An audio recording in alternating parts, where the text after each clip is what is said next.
The floor is open to David or Michael, whoever wants to speak. Okay, all right. David, you want to go first? Yeah, I'm national secretary. Yes.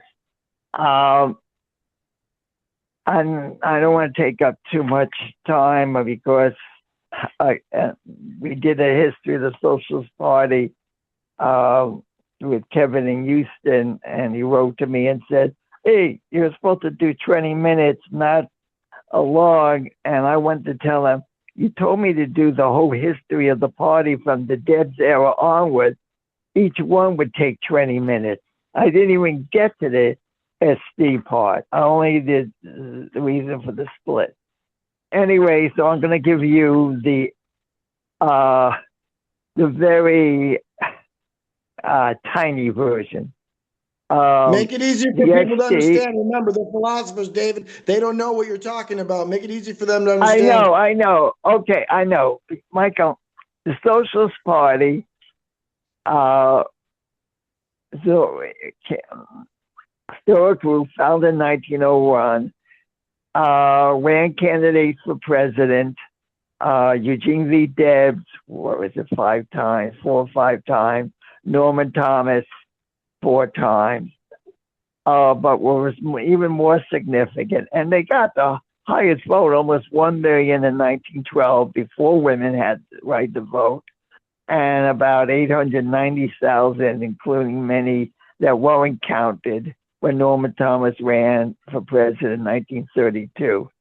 But what you should know is that the Socialist Party was pretty successful in the period from specifically 1912 to 1917. I mean, they grew and they won election. They already had, starting in 1915, almost a machine in Milwaukee where they ran the city almost continually from 1915 to 1960. They had socialist mayors, 3 of them, famous socialist mayors.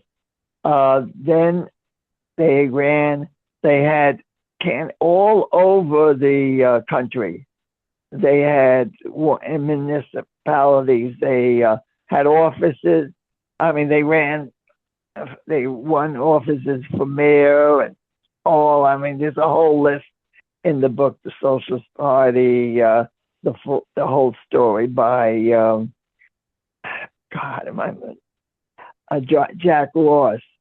But you should understand that wasn't just a fringe party, but it was a party that was pretty significant.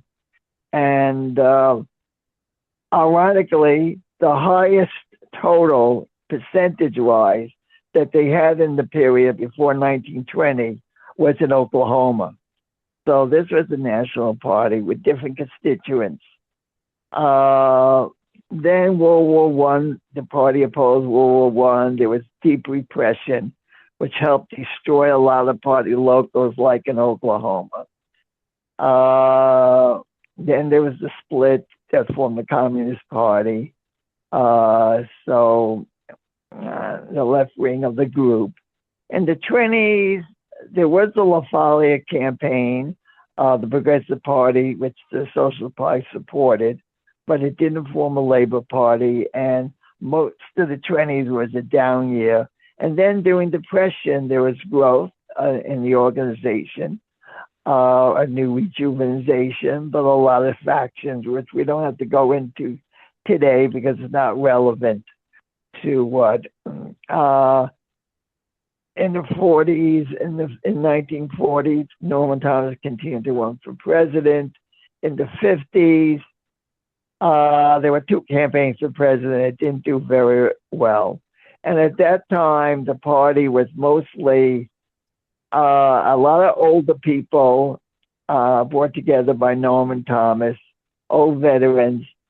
And at that time, there was the famous Khrushchev revelations in 1956 of Stalin's crime, and that caused a big schism in the Communist Party.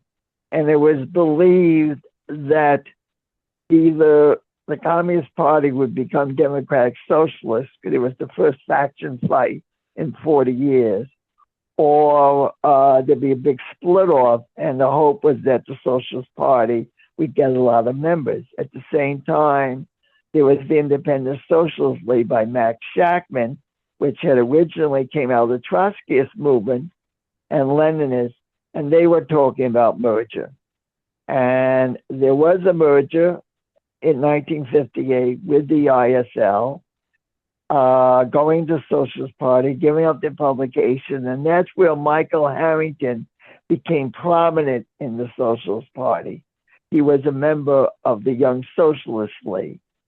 And in the 1960s, the party rejuvenated, not as much in membership, but in activism. The Yitzhaks were more radical. There was SDS, which came out of the Socialist Party milieu, because the League for Industrial Democracy, and I won't go through their history, but more of an intellectual, theoretical pro-labor group, which was affiliated with the Socialist Party, rejuvenated under Tom Kahn and Michael Harrington, and SDS was their youth organization. And they became very involved in the civil rights movement. And one thing that you should know, and I'm really skipping a lot for time, the March on Washington was essentially, Martin Luther King's speech, but it was essentially a Socialist Party project. And it was the Socialist Party that organized it. It was Bayard Rustin who was really the organizer of it. A. Philip Randolph was a member, and all SP people were organized. And then after the March in Washington, there was a 2-day Socialist Party conference on civil rights, where many of the luminaries from there, from the march, and others took part. And this involvement became very big up until the Democratic Convention of '64. I won't go through the whole battle about the Mississippi Freedom Democratic Party, because everything I'm telling you is a lecture in itself. But you have to know that there were 3 factions, even while they were involved in the civil rights movement. There was the old Labor Party, Socialist Party faction, which said we should run candidates of our own or form a Labor Party and should have nothing to do with the 2 major parties. There was the Realignment Caucus, and that believed is that there is a Labor Party existing, but it's an invisible Labor Party within the Democratic Party, and that's the labor movement activity. Therefore, what we have to do is move in the Democratic Party to make the Labor Party the dominant factor in the party and move the Democratic Party in a social democratic direction. And there was a whole strategy about that. And then there was the Maya Mendelssohn Caucus, which was a midway. And they would force for control of the organization. And the Realignment Caucus finally won in '68. But by that time, there was divisions over Vietnam. Shachtman and company, and a lot of the Realignment Caucus, he tended to be for the peace movement, but they're really antagonistic and were supportive of the Vietnam War critically. And that, again, this is a whole history of this thing. On domestic policy, while they mostly agreed in going into the Democratic Party, they ended up supporting different sides in the Democratic Party, where the Harrington side sided more with the UAW and anti-war elements of the labor movement, and more, where the Shachtman side was oriented to the meaning ring of the the labor movement. And this division over time, and the left wing, the Deadites, who still believed in an independent party and were strongly anti-war, these 3 factions. And finally, in '72, at the end of 72 at the convention, there was a vote on changing the name of the Socialist Party. I'm not going to do Social Democratic USA, on the fact that socialism was tainted with communism at all, and Social Democratic is more explained and more palatable to the American public and all. And there was steep division. Harrington was against that, but the majority supported it. And therefore, the Harrington Caucus, which was called the Coalition Caucus at that time, decided to begin to form another organization called the Democratic Social Organizing Committee, and Harrington resigned in July. At that time, the Debs Caucus had also left, and they said, well, since the Social Democrats USA changed the name of the Socialist Party, they're no longer a Socialist Party, so we are going to reconstitute the Socialist Party. Okay, so the divisions came between DSOC and the SD. The SD was skeptical, opposed detente. DSOC supported it.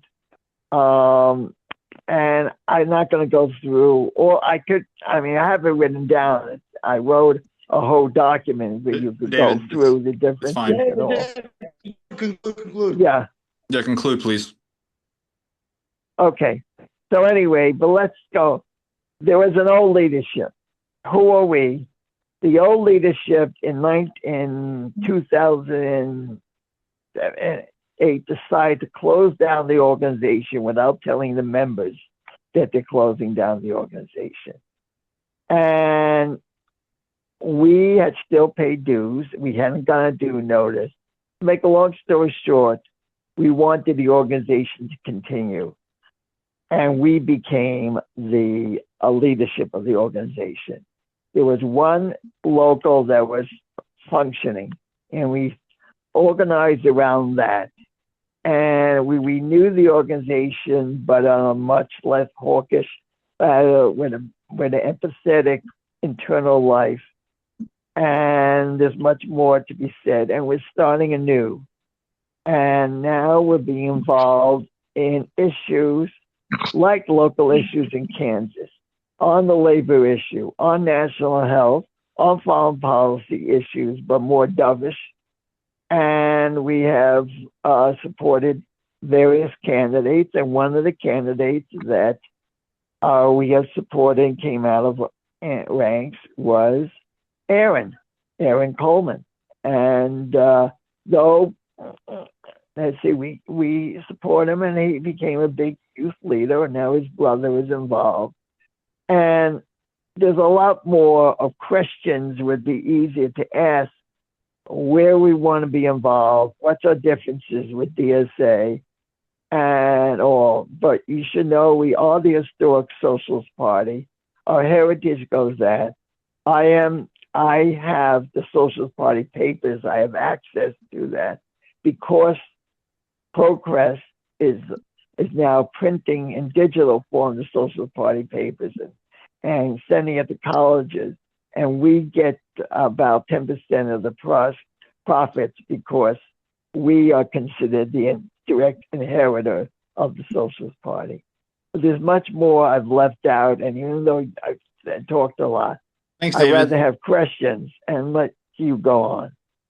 Thanks, David. So that's kind of the history of our organization, where we are in the past, being over 130 years. Michael, do you want to take over and say what we're doing now? Yes, my name is Michael Modern. I'm from Buffalo, New York.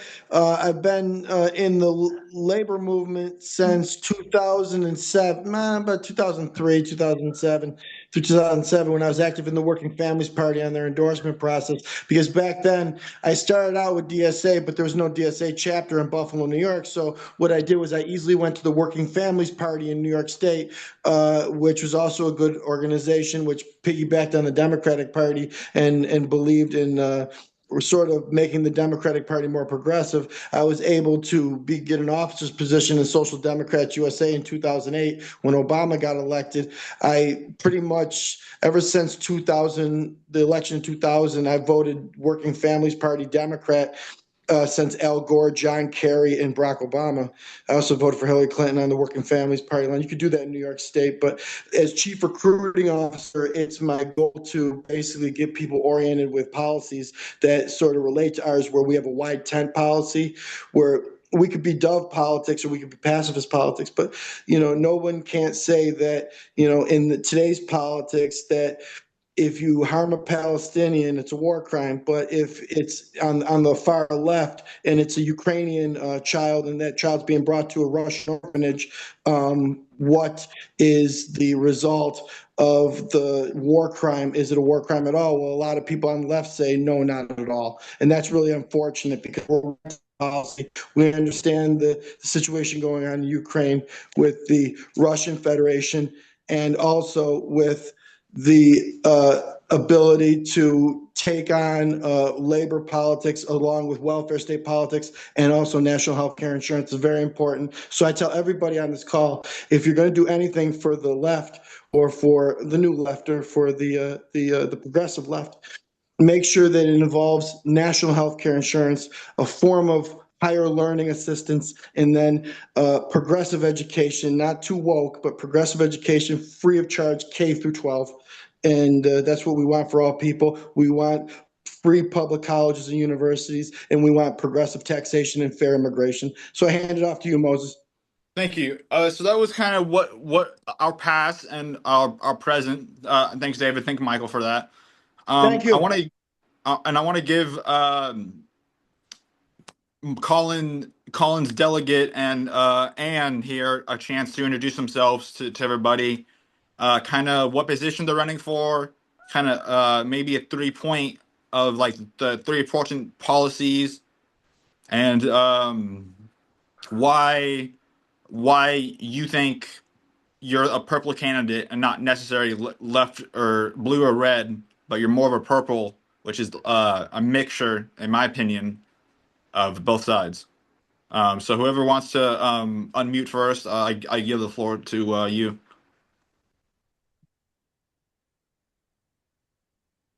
So I'm Ann Parelker. I am running for the United States Senate for Kansas. The three most important things to me, well, number one is institutional reform. We got to have term limits. We got to get big money out of our government. We got to have campaign finance reform. Those are huge to me. Those are some of the reasons that I decided to enter the race. So those are my most important things. Past that, we got to come up with a solution on healthcare. I believe, we're proposing that we start with Medicare for kids and then expand it up.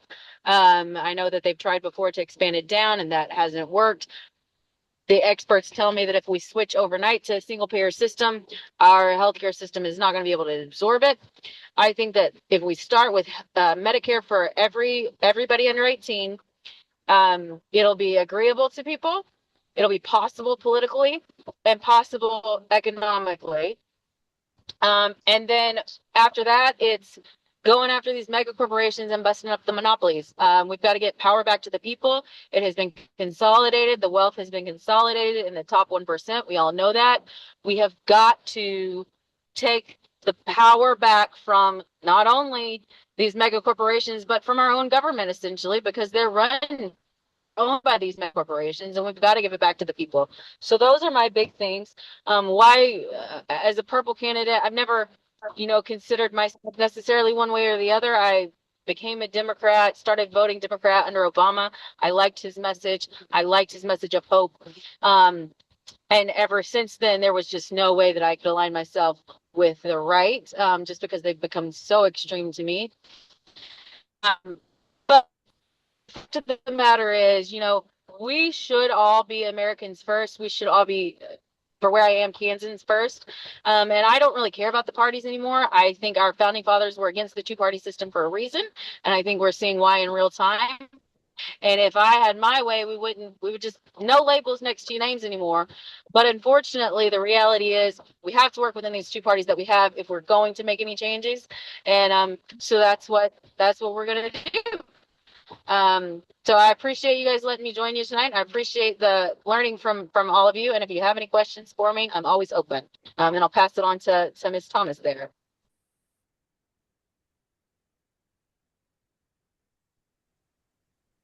So again, to kind of talk about important policy. I know Anne kind of touched on it, and I agree. I do agree. But we do live in a society that values labels. And in my personal belief, I think being purple kind of throws the whole idea of left or right out the window, because it's like a combination of the two best qualities. And that's what I see in the people that we endorsed is they can bring the best qualities to Kansas. And whenever Kate's ready to go over some policy, then we'll continue. Yeah, absolutely. First, can you all hear me okay? Yes. Okay, perfect. I want to say thank you all for having me, giving the campaign the opportunity to speak with you all a little bit about the campaign, what we're doing, and what we're hoping to accomplish. My name is Kate Thomas. I am not Colin McRoberts, and I am not running for Congress. But Colin is fantastic. He would love to be here, but he is at another meeting because he's running for Congress. A couple of things that are Uh-oh. You're cutting out there. Kansas economy, and the, oh, You I might dial in. Okay.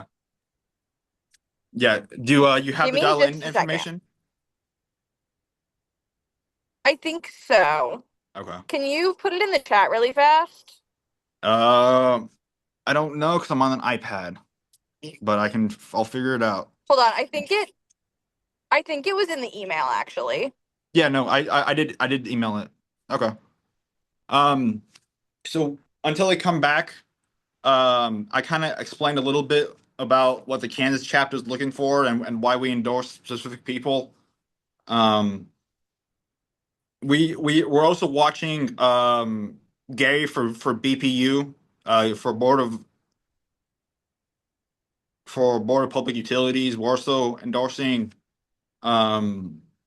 Taylor Moreland for District 7 of the House. And then we're also endorsing Mr. Kump for KCKCC. These people have already, Mr. Kump and Gary have already won their elections, so they're already in office.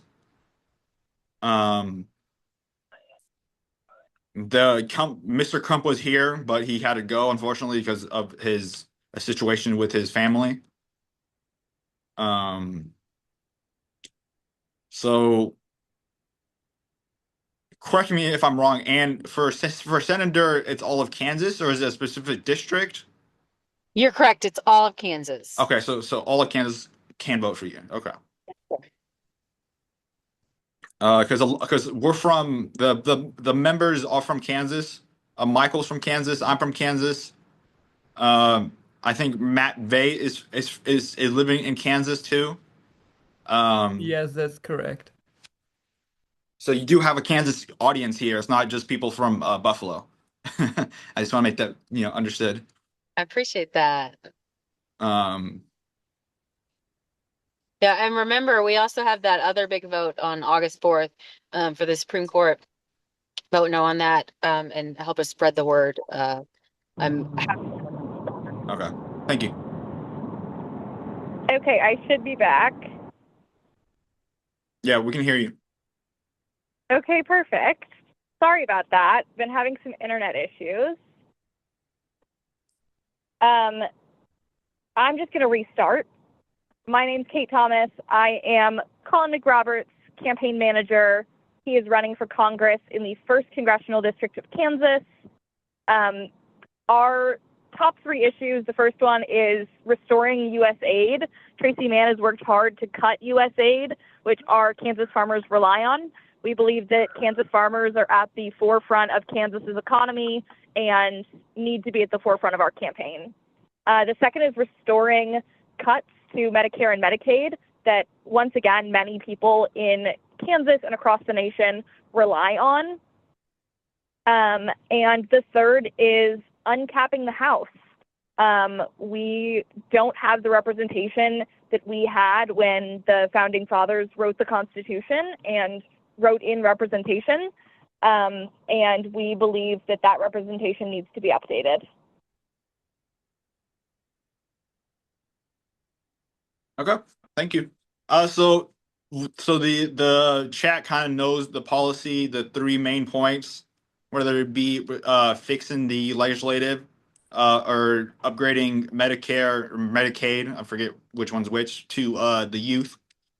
I want to go ahead and switch gears to I have a couple of questions. I'm sure other people have a couple of questions. So I'm just gonna choose the best of my questions, and then I'm gonna pass it on to someone else.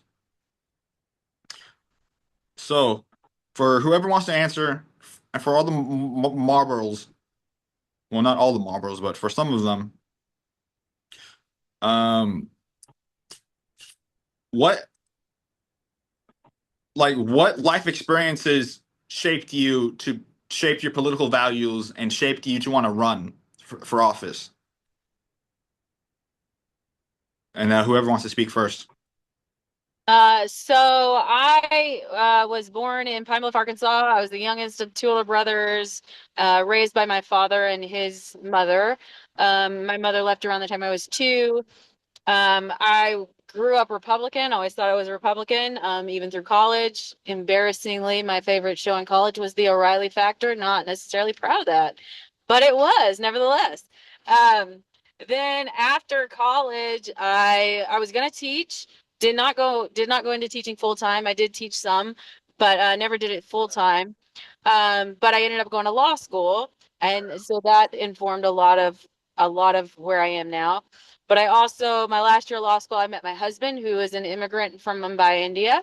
And so I got kind of out of my own little bubble and saw that, oh, wow, there's a whole other world out there that I have no idea about.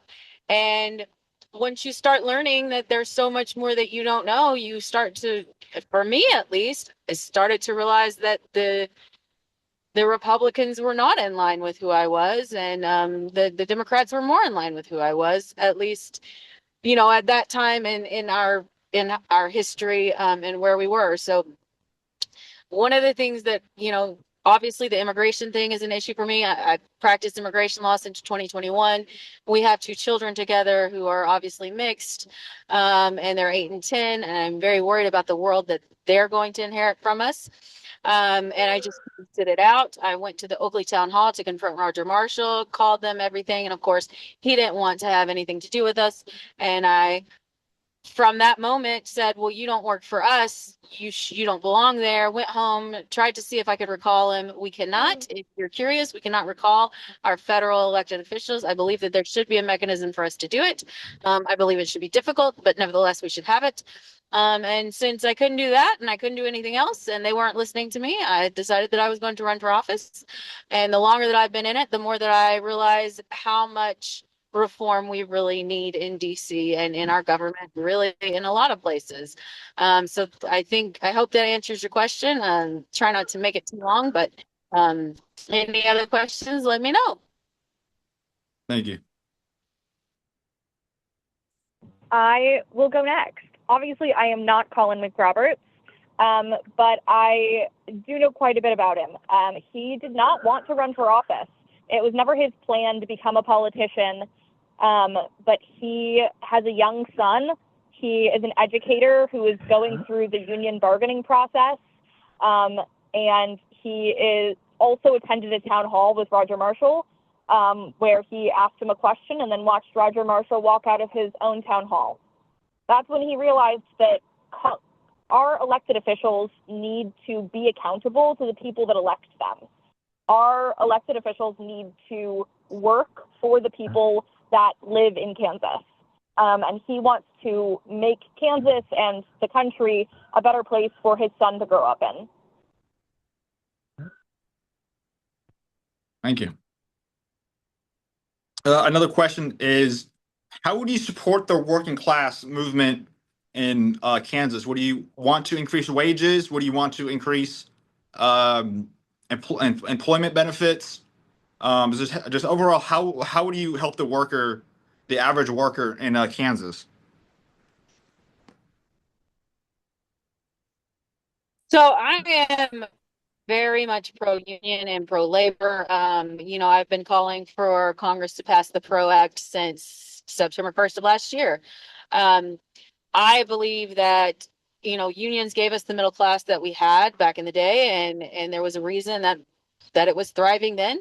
And unless and until we empower our people to organize and come together and fight for their rights and fight for better wages and fight for better prices and everything else, we're never going to have that again. And our young people are going to have no hope of the future that I think we all grew up thinking that we would have, the ability to have a home, to feed your family, to have a family, to get care for them, work 40 hours a week, and have a basic standard of life.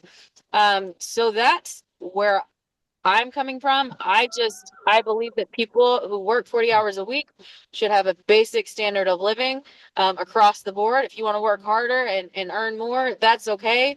But this out of control laissez-faire capitalism that we have right now, where everything is just consolidating more and more up and up, and the rest of us keep fighting over the same carrot, it's not sustainable. It's not going to work. So yeah, wages are one thing that we have to address, but we also have to address the cost of living. We also have to address, this subscription nation that we live in and this planned obsolescence of the tech world that we have. I like to call it, we're renting our lives from the tech lords and we're the tech serfs. And essentially that's what it is. I could go, y'all look pretty young, but back in the day, you could go get a rotary phone and throw it against the wall and plug it in and it's going to work still for the rest of its life. I could get it out today and it's still going to work. But this phone that I'm on right now, it's on its last leg, and they do it on purpose and they're brilliant about it. And so those are some things that we really have to address. This lack of competition in the market, this consolidation of wealth, this control that these big companies have over everything, and give more of that power back to the people. To me, it just comes down to taking the power back from big government, big corporation, all of it. And one thing that I've called for is, as far as unions go, I want to see a sign next to every OSHA sign in every workplace telling people what their rights are to organize and how to do it, because rights are no good if you don't know you have them and you don't know how to exercise them. So let's just put it out there and make sure people know what they need, how they can organize. I'll pass it on to Kate now. She's ready for it, but. Yeah, thank you. Colin is a pro-labor candidate. He supports the rights of workers to freely bargain. His background and experience in business negotiation has made him strongly and proudly pro-union, forcing business owners and management to negotiate with workers who are the ones making things happen. But along with that, Kansas has an affordability crisis. It's not just about unions doing things, but it's also about, as was mentioned before, the ability to afford things. Colin believes strongly in returning the tariff power to Congress. He doesn't believe that the president should be able to freely enact tariffs independently. The current budget that's been supported by Tracy Mann is a disaster for Kansas. It's cutting social programs, and it's not saving anyone money. They're still spending into the red. So the cuts weren't done to balance the budget. Colin, with his business background and his, care for the people of Kansas, would work to make things more affordable by taking away independent tariff power, returning that to Congress, and making sure that we don't cut the social programs that help the people that are living here. Oh. And I have one final question, and then I'll pass it on to the other attendees, Michael and Matt Tev and Antoinette, if they have any questions. So recently Kansas has passed in my opinion, discriminatory, I don't know if I said that right, I apologize, law against LGBTQ people. Are you a supporter of that community?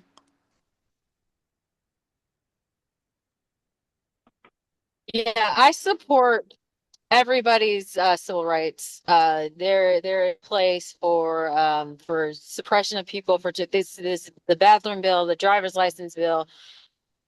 It's all pretend nonsense. It's not stuff that needs to be done, and it's all to distract us from what they're really doing and keep their base riled up. And I absolutely support the LGBTQ community. I support every community that there is.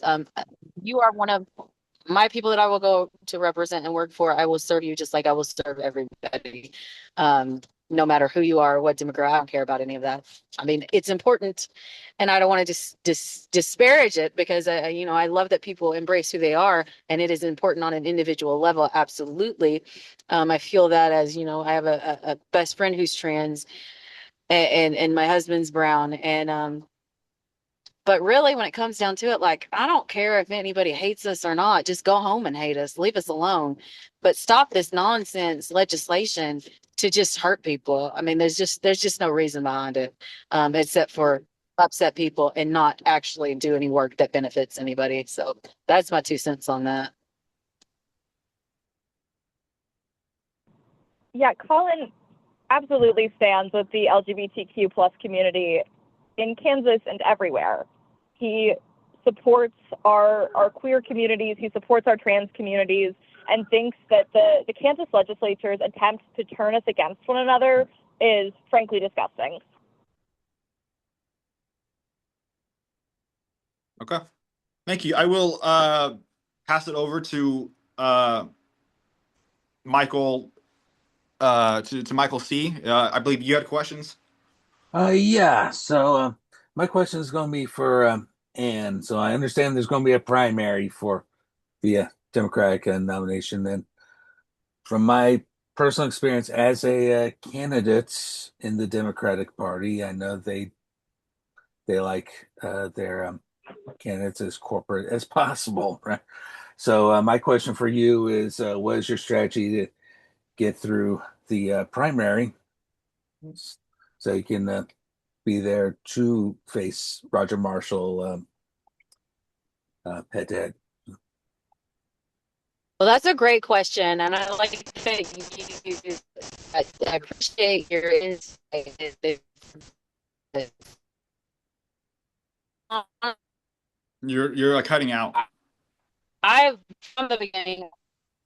Oh, I'm sorry. I apologize. We're driving, so we may go in and out of.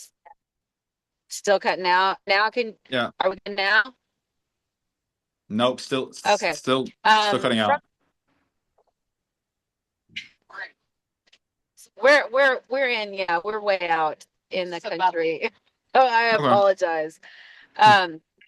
Better?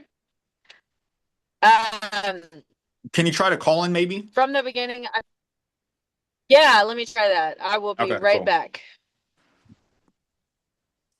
And while we're waiting, I'm going to make a book recommendation since she brought up Bill O'Reilly. He wrote a little novel called Those Who Trespass.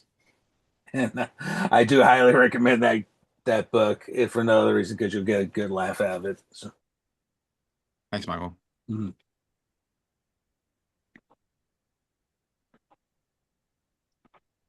So yeah, we're on the local right now. We're just focused on outreach and organization. We're roughly 5 members, but we have a perspective of 10 members.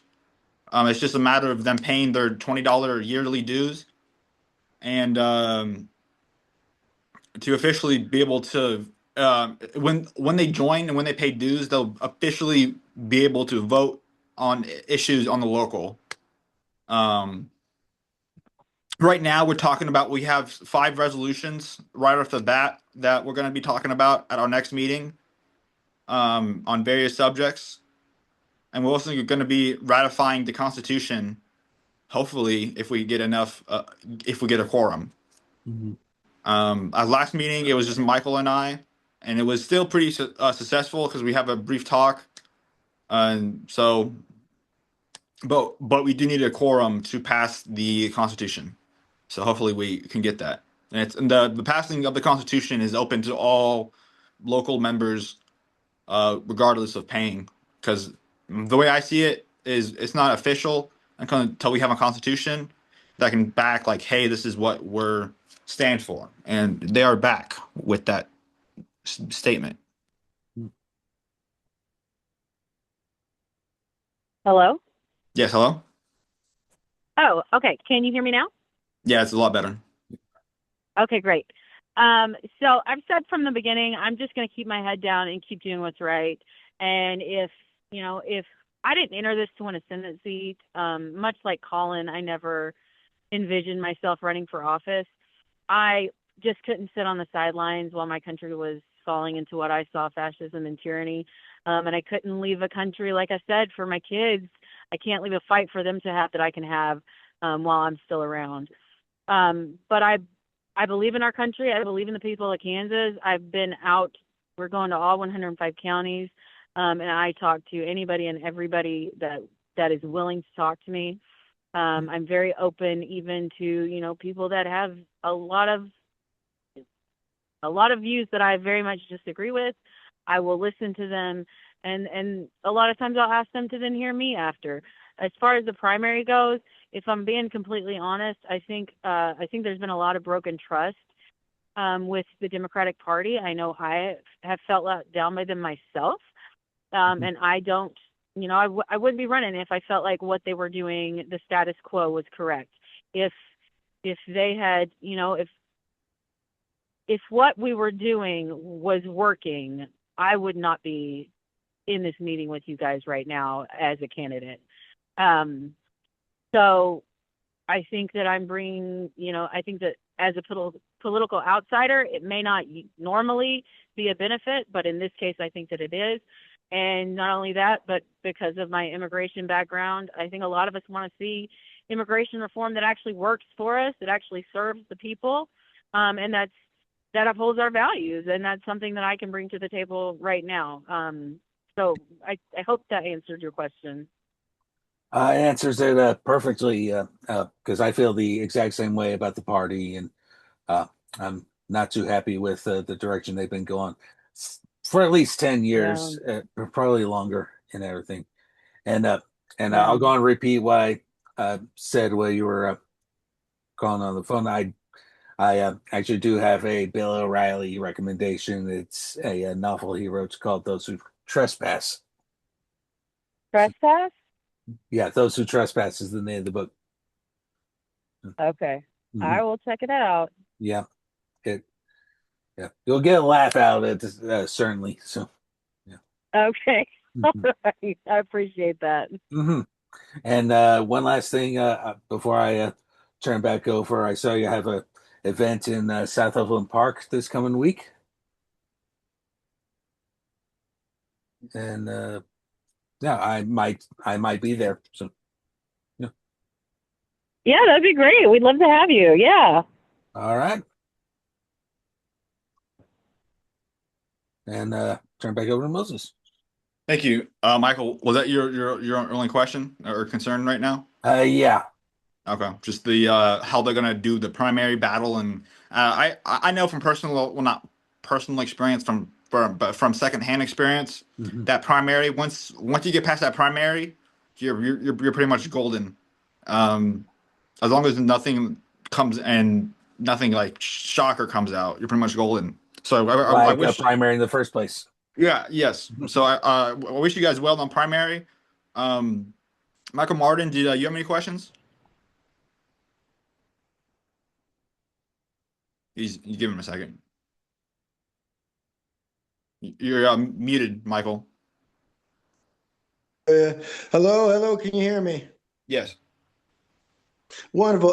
First of all, I have a comment for Ann, actually. Not only did I listen to Rush Limbaugh when I was 13, but I actually started out in politics as a kind of like civil libertarian turned John McCain Republican. The thing that changed Uh-huh. me was I went to an anti-globalization rally in Buffalo, New York, where Trico moved the plant from Buffalo, New York to a sweatshop in Mexico. And we were very upset about that. So when I was a John McCain Republican participating in that rally, I heard one of the organizers that switched me from an ultra libertarian to a social democrat overnight say that when they were researching what the company was doing in Mexico by researching this company research how hard they could work a 14-year-old girl in a sweatshop before she passes out, and then the lawyers from the company would just smirk out of the side of their mouth and say, it's legal, we could do it. You know what I mean? That's what really changed me when I heard the woman say that. So I never liked Bill O'Reilly, but unfortunately when I was 13 and I liked Rush Limbaugh, let me puke right now. But my question for both candidates, or both persons, is that did you hear of the Yale University study that Bernie Sanders quotes, where Medicare for all, they've done the study through Yale, and they've also determined that not only is Medicare for all cheaper in 20 years, but it's actually more efficient and just as cost effective, actually.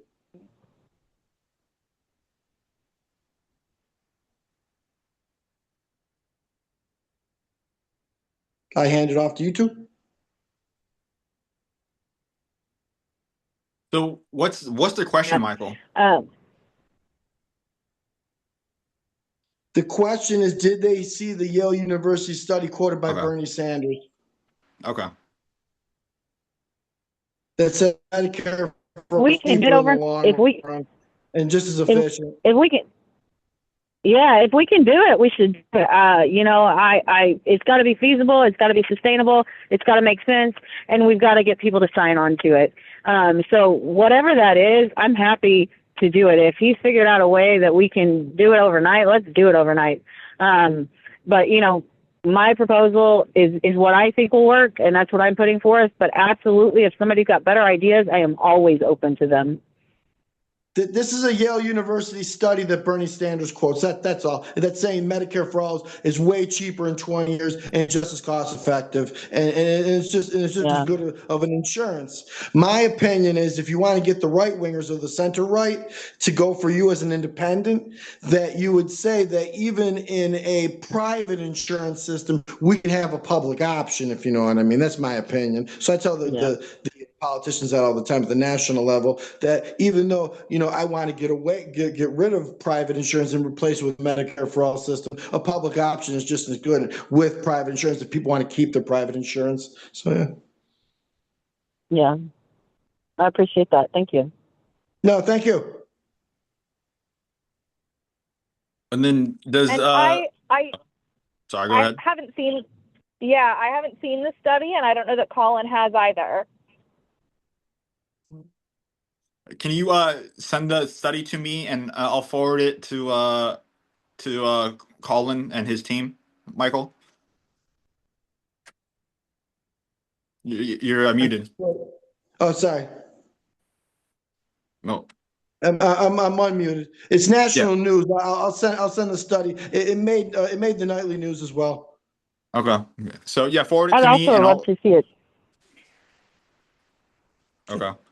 Does and I don't want to cut off anyone off. So was that it on Michael's question? Okay. I want to open the floor to Matev. How do you say your name? I'm sorry, Matt. Yeah, Matvey. Yes. I guess my main question would be, which is kind of similar to one of the previous ones, is that obviously from your answers to some policy questions and from your policy pages on website, we can see that you're good candidates. Maybe we will support you if you're in our districts. But often it's there are great candidates who don't have realistic chances of winning.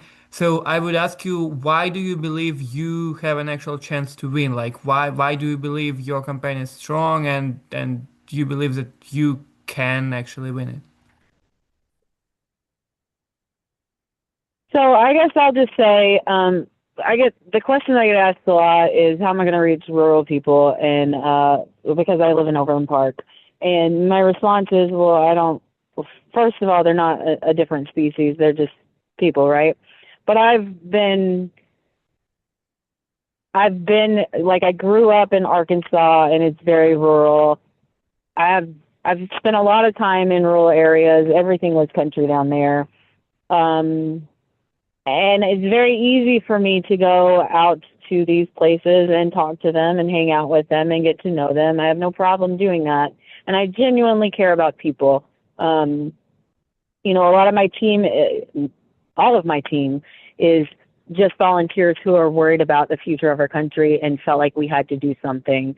And what we really want to see is we want to have 105 campaign chairs, one in each county, and we want not just a huge statewide campaign, but 105 small campaigns. We want to have people on the ground where people can get in touch with us as easily as possible. They know where to go if they need us.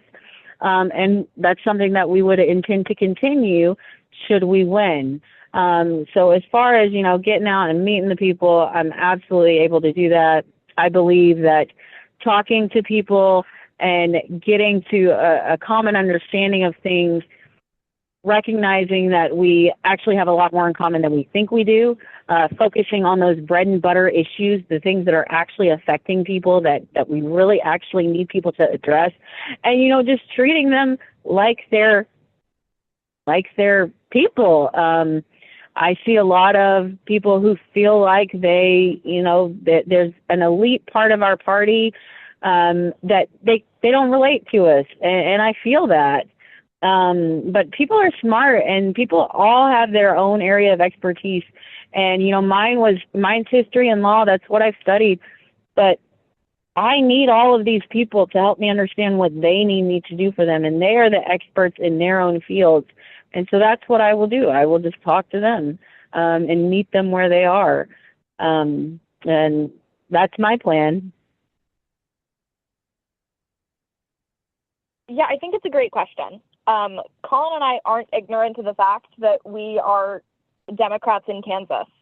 But we also think that people are frustrated. There are lots of people in Kansas right now, Republicans, Independents, Democrats, that are frustrated with the current administration, things that are going on in national politics, and things that are going on in Kansas politics. We saw that people in 2022 overwhelmingly voted no on an amendment that would restrict women's rights to choose. We also saw that there are Republican elected officials walking out of town halls. There are, political offices that are unreachable by constituents. We see that people are frustrated, and our plan is to meet people where they haven't been met in years. We want people to feel listened to. We want people to feel understood. And we want people to feel like we're here to help because we genuinely are. And we think that that is a message that people can get behind and that will really resonate with the people that we speak to in Kansas.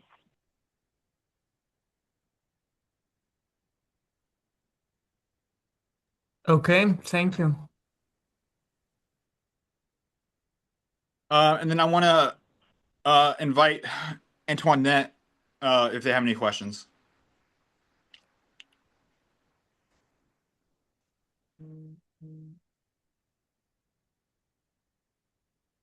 Smith, Miss Smith.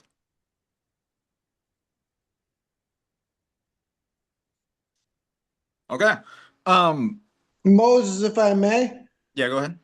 After what I saw from these two folks, I give, from the national perspective and from my personal opinion, both as a social democrat, a labor justice guy, a social justice person, and somebody who believes in practical, very practical solutions for coalition building and also making alliances with good causes so that special interests don't take over, big money doesn't take over. I fully support what these two individuals are doing. Fully support their candidacy from Yep, the national and from my opinion. they can use Bernie bucks, Michael. Yes, they can. Yes, they can. Because the national can't give Bernie bucks from its kitty. It's till from the national bank account. But what we can give is individual accounts from our individual asses can give $20, $30, $80 if we do so feel so inclined.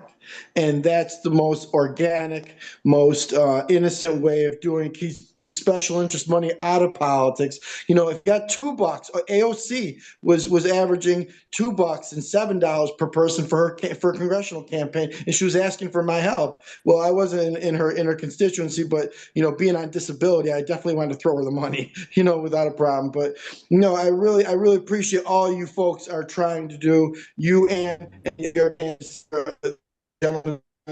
I fully support what you guys are doing, and the more we get independents and moderate Republicans on board with us, the more social democracy is for everybody. Yeah, I appreciate that. I appreciate the support team, and I appreciate the insight that you guys provide, and I appreciate the work that you guys do as well. We're all in it together. We really, really are. So thank you. We have one final question from Ms. Smith, going back to the LGBTQ debate. I'm trying to open up the chat right now. What's your opinion on transgender healthcare? It should be available to everybody. What people need is what they should be able to get. I'm not going into anybody's exam room. I'm not a doctor. People's health care is not my business. That's between them and their doctors. Okay.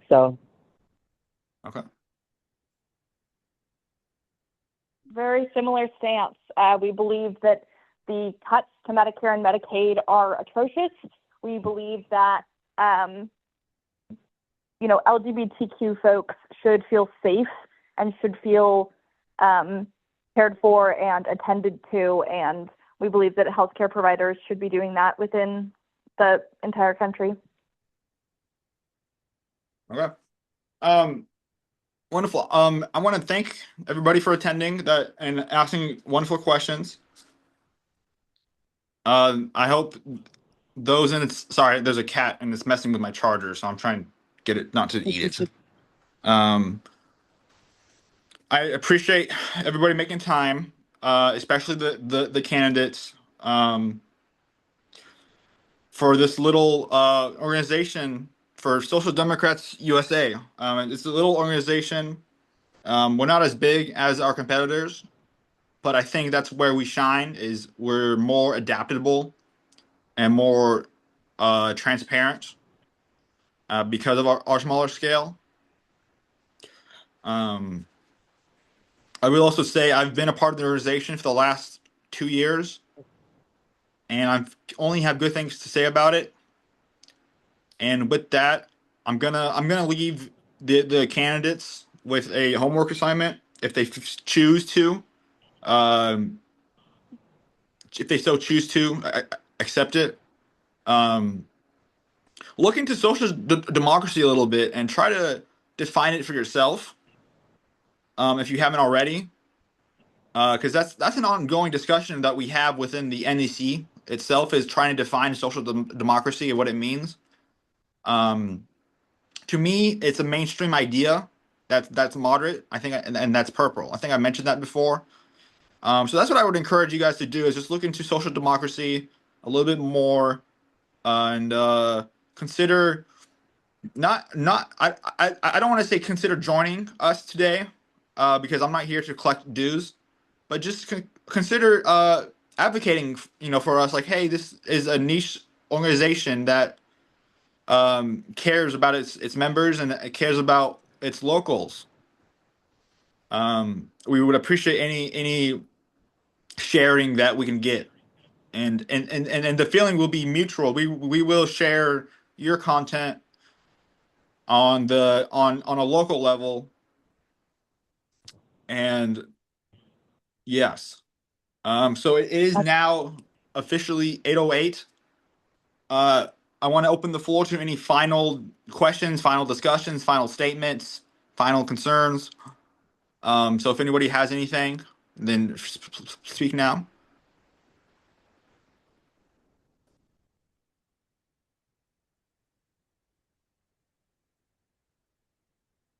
Okay. I want to conclude this meeting by thanking the candidates for showing up, making time out of their busy day.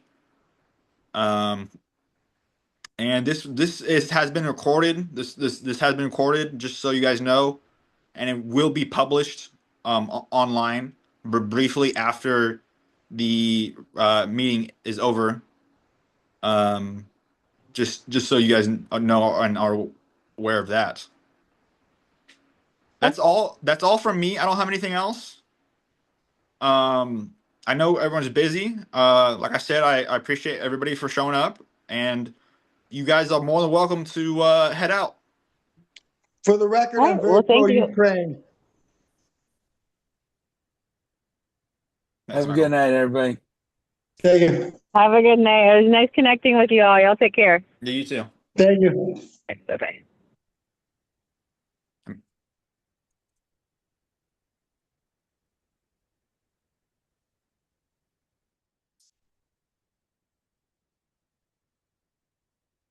That's that, huh? Still in? Okay.